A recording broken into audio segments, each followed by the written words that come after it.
different parts of the goal.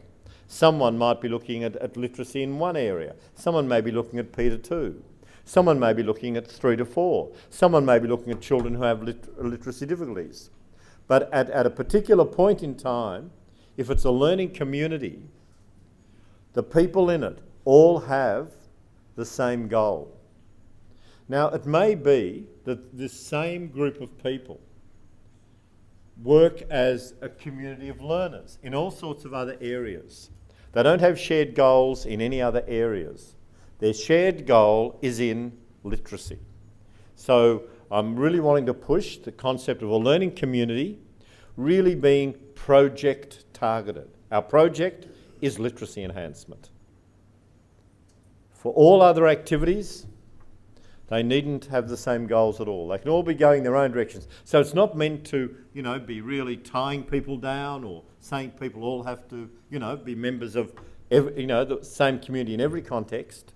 I'm suggesting that our learning community, number one, I think needs to be project focused. And in our case, the project is literacy.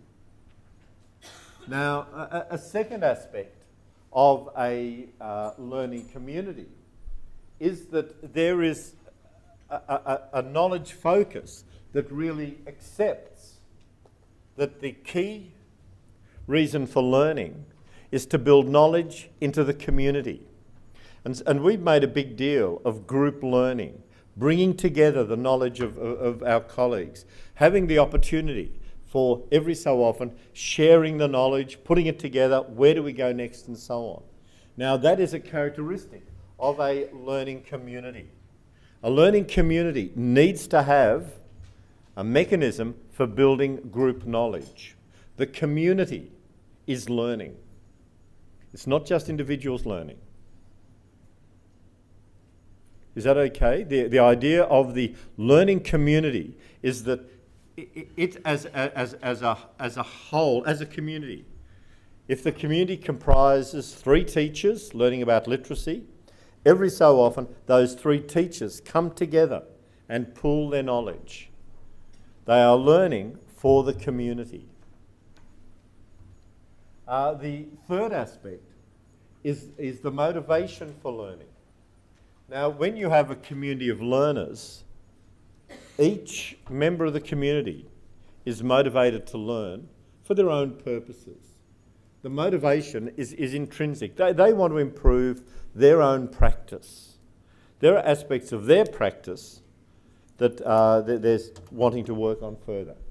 When it is a learning community, on the other hand, the motivation is really coming from problems identified by the community. The learning community is learning to solve problems framed up by the community. The fourth aspect of the learning community, as opposed to community of learners, the knowledge, when individuals learn about professional activities, it changes their practice. When we're talking about the learning community, the knowledge is going to be used to change the practice of the community. So if the community has a code of literacy teaching, then it's going to be that will be changed. So if we look at some of the literacy implications of this, the implications for how we would work and what we would do. At one point, if you're going to construct a professional learning community that focuses on the project of literacy improvement in your school, then you first of all need a group of people who frame up a goal for literacy improvement. They see literacy improvement as being critical to the success of the students' future learning. They're aware that there are particular aspects of literacy that are not operating now and need to be improved further. So there needs to be some time allocated and some thought given to how you're going to help a group of people frame up a common challenge. Now, in the case of some of you, where there may not be other people in your school who are interested in forming a professional learning community with you, then it may be that you need to somehow look at doing that with staff in a similar situation in another school. I know there are one or two secondary schools where you're small, we've talked about this before, where there aren't many other people really on the same wavelength as far as literacy goes. And you really do need the support of a community to make this work. I should have really stressed that. The reason why I'm really pushing this is because I don't think we can have very much impact at all by ourselves. Now we've seen the fantastic work that individual teachers have done, like in the videos, like what you've done, Connie. I mean, we know that teachers can change their practice, but it's much easier when you're doing it in a community, when there are 2 or 3 other people with whom you can have dialogue, with whom you can bounce off ideas, try things out, and really build this community knowledge. So if you haven't started to do this, one key aspect of the implementation would be for you later this morning to think through how you are going to, as you know, I'm not too good with mobile phones, so I'm just wanting to turn it off, but I have real problems turning it off. The second is this focus on the community knowledge. Now, we've said that it's important that you actually audit.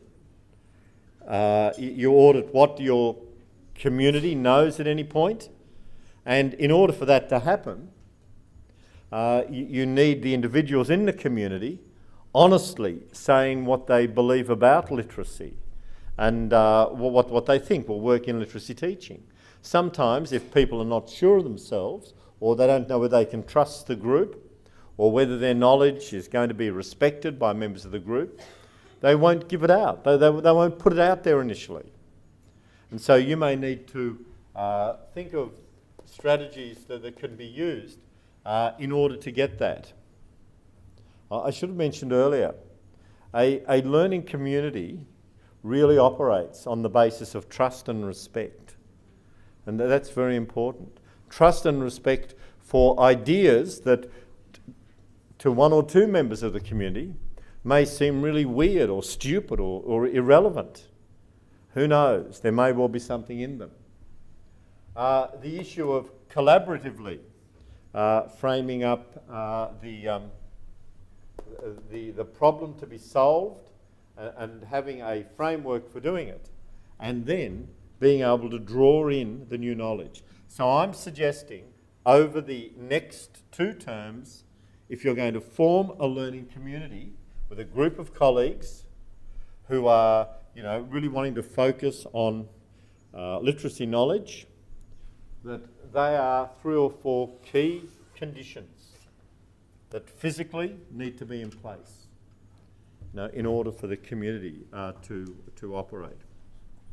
And then I've gone on to just talk about some features of what a learning community might look like. And as we go through